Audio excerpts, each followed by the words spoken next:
बिस्मिल्लाहिर्रहमानिर्रहीम। प्यारे दोस्तों, अस्सलाम वालेकुम।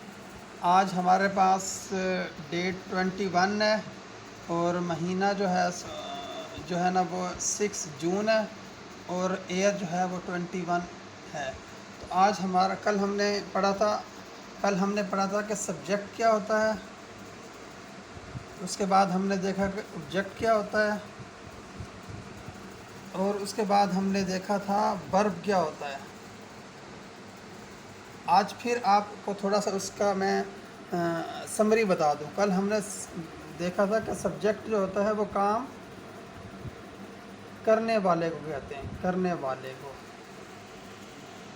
उसके बाद ऑब्जेक्ट हमने देखा था जिस पर काम हो रहा हो, जिस पर काम होता है। और वर्ब हमने देखा था, ये काम को कहते हैं वर्ब। तो उम्मीद करता हूँ कि कल का लेसन जो है वो आपको लाजमन समझ आया होगा। मेरी कोशिश यही होता है कि इजी से इजी ज़ुबान में, आसान से आसान ज़ुबान में आपको जो है ना लेक्चर दूँ। आज हम पढ़ने जा रहे हैं सेंटेंस। आज जो हमारा टॉपिक है वो है सेंटेंस। सेंटेंस तो बेसिकली सेंटेंस, मैं डायरेक्ट आपको सेंटेंस की तरफ नहीं लेके जा रहा, बल्कि सबसे पहले हम कुछ चीज़ें देख लेते हैं ताकि वो चीज़ें आगे चल कर आपको सेंटेंस बनाने में मदद करेंगी। तो हम सबसे पहले ये देखते हैं कि सेंटेंस में हमारे पास कुछ चीज़ें होती हैं। ये हमारे पास होता है सेट 1, उसके बाद हमारे पास होता है सेट 2, फिर हमारे पास सेट 3 आता है 3, और फिर हमारे पास सेट 4 आता है। ये सेट इसलिए बना रहा हूँ ताकि आपको ये बिल्कुल इजी करके समझा रहा हूँ, ताकि आपको ख़ुद से इंग्लिश बनाना आ जाए। ये इतना इजी होगा इंशाल्लाह, आपको लगेगा कि ये इंग्लिश का लेसन हमें पहले क्यों नहीं बताया गया। तो हम इस चीज़ को समझते हैं कि सेट में ये सेट 1, सेट 2 और सेट 3 और सेट 4 सेंटेंस में किस तरह इस्तेमाल होते हैं पूरी इंग्लिश के अंदर। अच्छा, पूरी इंग्लिश के अंदर हमेशा सेट 1 में हमारा जो होता है वो सब्जेक्ट आता है, सब्जेक्ट। और सेट 2 में हमारा हेल्पिंग वर्ब होता है। हेल्पिंग वर्ब होगा, यानी हेल्पिंग वर्ब होगा या फिर वर्ब होगा, वर्ब होगा, ठीक है ना, यानी काम होगा या हेल्पिंग वर्ब होगा। इन दोनों में से कोई एक चीज़ सेट 2 में आएगी। अब सेट 3 में हमारे पास वर्ब आ जाता है, वर्ब। इसकी आगे वजाहत मैं आपको करूँगा। और सेट 4 में हमारे पास हमेशा ऑब्जेक्ट आता है, ऑब्जेक्ट। तो ये आपको मैंने बताया कि सेट 1 में सब्जेक्ट, सेट 2 में हेल्पिंग वर्ब या वर्ब, सेट 3 में वर्ब और सेट 4 में ऑब्जेक्ट है हमारे पास। इसको अब अच्छे तरीके से लिख लें, नोट डाउन कर लें, या किसी भी बुक पे, किसी भी नोटबुक पे आप इसको नोट कर लें, ताकि कल को आप इसको देखें और आपको पता लग जाए कि मैंने इंग्लिश कैसे बनानी है। अब आपको मैं एक मिसाल के तौर पे एक मिसाल देता हूँ ताकि ये सेट 1, सेट 2, सेट 3 और सेट 4 आपको वाज़े हो जाए। ये देखें, मैं मिसाल देता हूँ एग्ज़ाम्पल के तौर पे। ये मेरे पास एग्ज़ाम्पल है। मैं लिखता हूँ, जावेद एक गिलास तोड़ता है। जावेद एक गिलास तोड़ता है, तोड़ता है। अब देखें, जैसे मैंने आपको पहले बताया था कि सब्जेक्ट, ऑब्जेक्ट, वर्ब और हेल्पिंग वर्ब, इसमें जावेद जो है वो हमारे पास सब्जेक्ट है। जावेद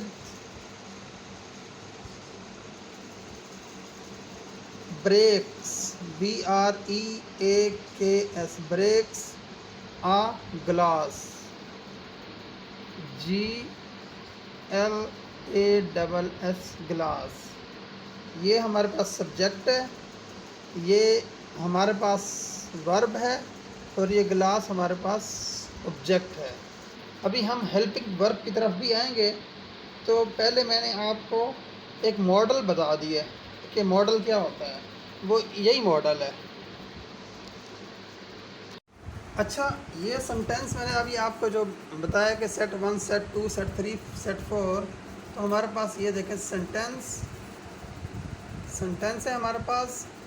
और इसमें हमारे पास जैसे मैंने आपको बताया था सेट 1 और सेट 2 सेट 3 और सेट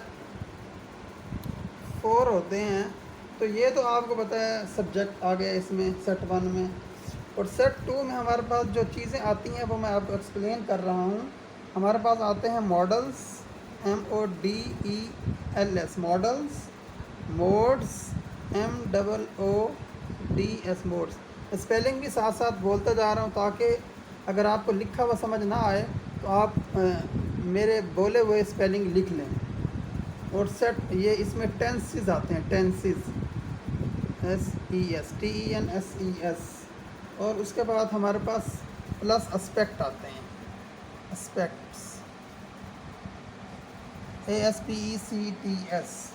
ये चारों चीज़ें आपने सेट 2 में देख लेनी है। सेट 2 में हमारे पास आता है, जैसे मैंने आपको उसमें बोला था कि वर्ब होगा, ये हेल्पिंग वर्ब होगा।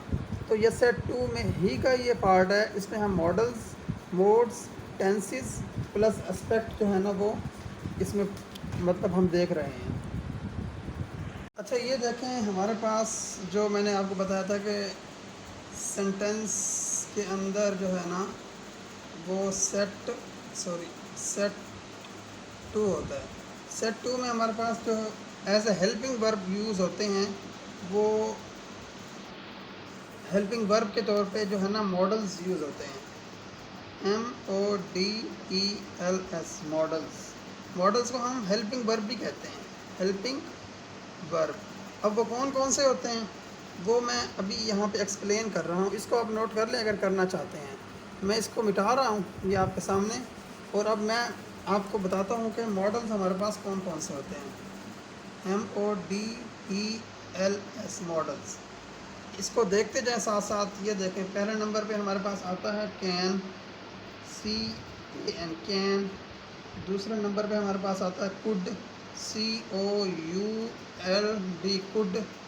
तीसरे नंबर पे हमारे पास आता है शुड, SHOULD शुड। चौथे नंबर पे हमारे पास आता है मस्ट, MUST मस्ट। पाँचवें नंबर पे हमारे पास आता है जी नीड, NEED नीड। नंबर 6 पे हमारे पास आता है डेयर, DARE डेयर।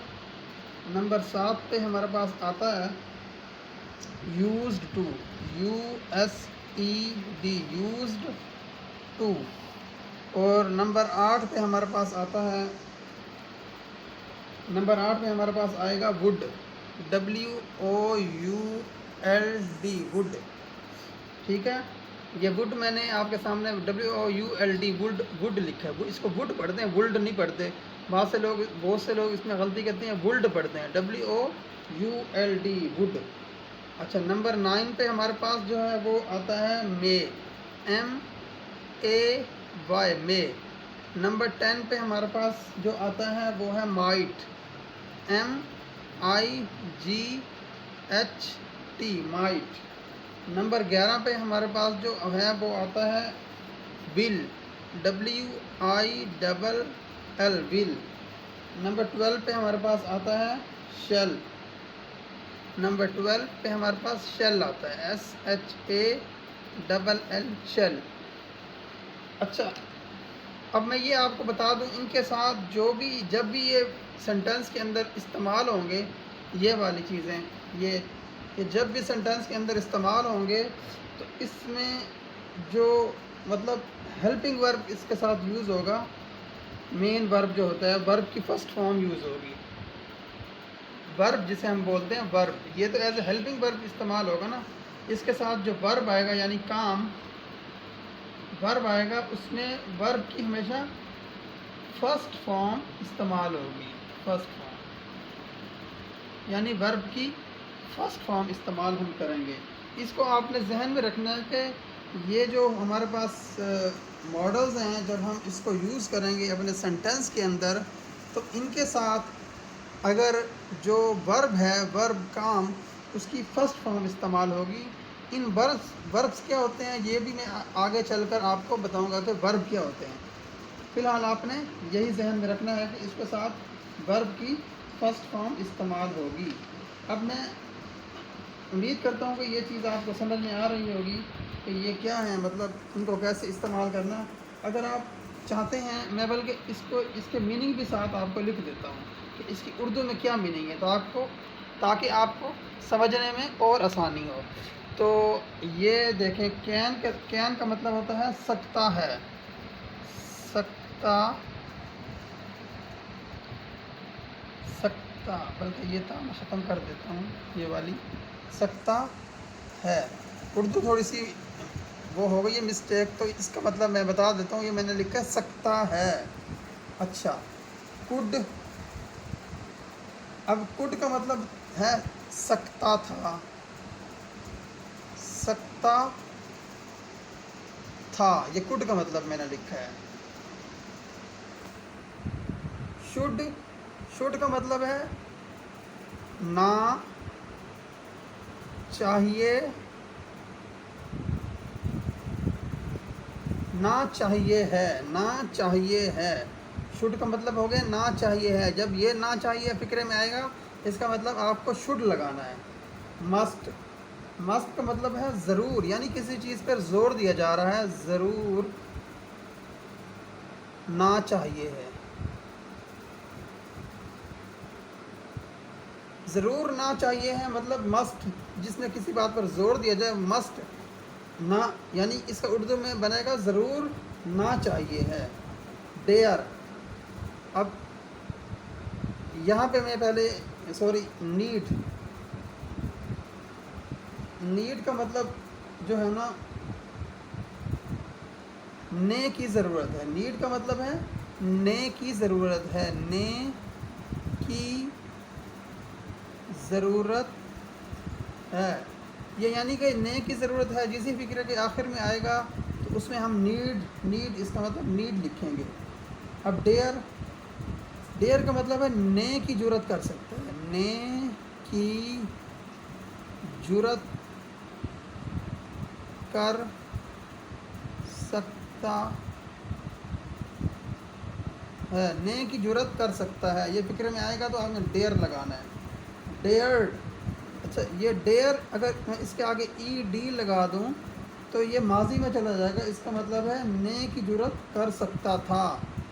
ये वैसे ही लिख देता हूँ, ने की ज़रूरत कर सकता था, ये यूँ आएगा, ने की ज़रूरत कर सकता था।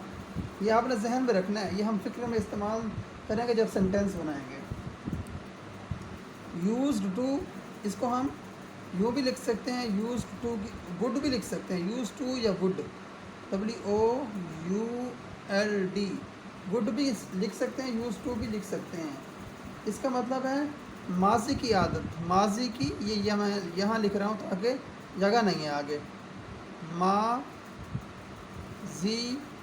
की आदत, यानी कोई आदत जो माजी में पाई जाए उसके हम यूज़ टू या वुड कहेंगे।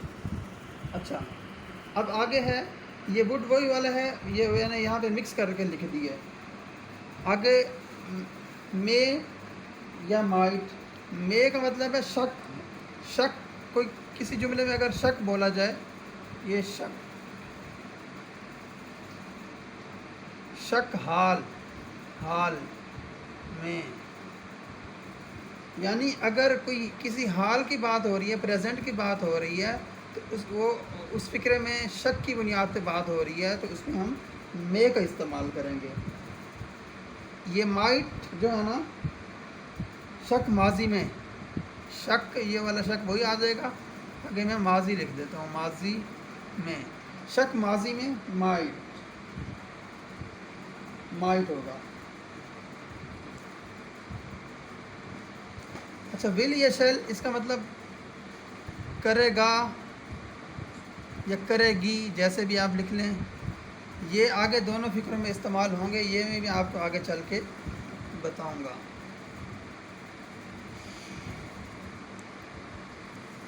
अच्छा, आज की वीडियो में यहीं पे अच्छा, ये मैंने आपको पहले भी बता दिया, इनके साथ वर्ब की पहली फॉर्म इस्तेमाल होगी।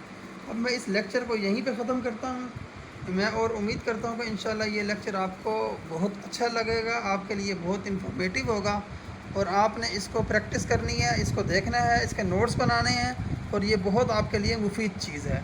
तो उम्मीद करता हूँ ये लेक्चर आपको पसंद आया होगा।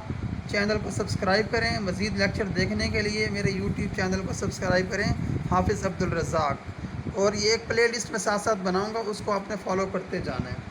तो अगले लेक्चर में इंशाअल्लाह मिलते हैं, और हमारा थर्ड लेक्चर होगा। तब तक के लिए इजाज़त दीजिए। अल्लाह हाफिज़।